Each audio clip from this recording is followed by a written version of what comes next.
Jayam Ravi main లీడ్‌గా చేసిన 'brother' అనే cinema జీ5లో తెలుగులో స్ట్రీమ్ అవుతుంది. ఈ సినిమా ఎలా ఉందో ఈ వీడియోలో తెలుసుకుందాం. ఈ లోపల వీడియోనైతే లైక్ చేసి ఛానల్‌ని సబ్స్క్రైబ్ చేసుకోకుండా చూస్తున్నట్టయితే సబ్స్క్రైబ్ కూడా చేసుకోండి. ఈ సినిమా అంతా చూసాక అక్కడక్కడ పర్వాలేదనిపించింది కానీ, సినిమా మొత్తంగా అయితే పర్వాలేదనిపించేలా లేదనిపించింది.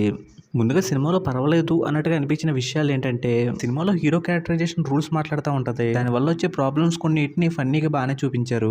ఇంక సెకండ్ హాఫ్‌లో సిస్టర్ సెంటిమెంట్ ఉంది. అది కొంచెం బాగా అనిపించింది. ఇంకా బాగా అనిపించిన విషయాలేంటంటే, సినిమా స్టార్ట్ అయ్యి అరగంట అవుతున్నా క్యారెక్టర్లను ఇంట్రడ్యూస్ చేస్తానే ఉంటారు. ఇంకా అది కాకుండా హీరో క్యారెక్టర్ వల్ల ప్రాబ్లమ్స్ క్రియేట్ అవుతున్నాయి అనే విషయాన్ని ఇంటర్వెల్ వరకు చూపిస్తూనే ఉంటారు. అవి స్టార్టింగ్ లో చూపిస్తున్నప్పుడు బాగానే ఉన్నట్టు అనిపించిన వాటినే ఇంటర్వెల్ వరకు చూపిస్తూ ఉండడం వల్ల కొంచెం ఇరిటేటింగ్ అయితే అనిపించాయి. ఈ సినిమా ఇంటర్వెల్ టైంలో హీరో వాళ్ళకి ఒక ప్రాబ్లం వస్తుంది.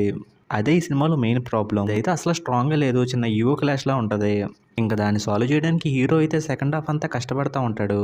ఆ సీన్స్ అన్ని చూడడానికి మనకు కూడా కష్టంగా అనిపిస్తుంది. క్లైమాక్స్ ఎపిసోడ్ను కూడా బలవంతంగా క్రియేట్ చేసినట్టు అనిపించింది. ఇక సినిమాలో క్యారెక్టర్లు చెప్పిన డబ్బింగ్ బాగాలేదు, సాంగ్స్ కూడా వినడానికి బాగాలేదు. ఫైనల్గా ఈ సినిమా స్టార్టింగ్లో హీరో క్యారెక్టరైజేషన్కి సంబంధించిన కొన్ని సీన్స్, సెకండ్ హాఫ్లో 2 ఎమోషన్ సీన్స్ బాగుంటాయి. వాటి కోసం ఎవరినైనా చూద్దాం అనుకుంటే ఈ సినిమాను ఒకసారి ట్రై చేసుకోవచ్చు. ఈ సినిమాకి నేను ఇస్తున్న రేటింగ్ అయితే 2/5. ఇక వీడియోని క్లోజ్ చేసే ముందు వీడియోని లైక్ చేసి ఛానల్ని సబ్స్క్రైబ్ చేసుకోకుండా చూస్తున్నట్టయితే సబ్స్క్రైబ్ కూడా చేసుకోండి.